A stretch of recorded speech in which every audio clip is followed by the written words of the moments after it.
I see these people making this mistake every day when it comes to AI. And you know what that mindset is? Exactly what I just said. It's mindset. You see, we're thinking about AI as, oh, I'm going to put something in. It can read my email. It can do all these things. However, what we really should be doing is treating AI like an employee.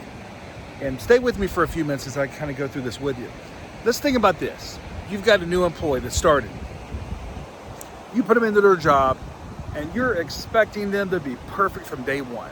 You're expecting them not to make any mistakes. That's just unrealistic, isn't it? Well, it's the same thing with AI. You know, we have unrealistic expectations because we're not guiding it. We're not giving it feedback. So what you should be doing is you're developing, whether it's ChatGPT, Gemini, Claude, whatever it is.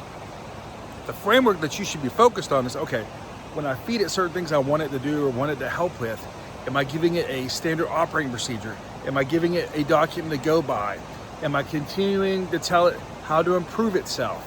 Am I guiding it in the right direction? Just like a new team member. So this is exactly how you can have more success with AI and you can get the right results that you want. It's because it's continuing to get better over time because you're guiding it, you're coaching it. So that's just one quick thing I want to jump on here real quick and tell you about when it comes to AI is mindset. We have to shift our mindset that AI is not a tool. It's a team player. It's a team member. So let's treat it that way.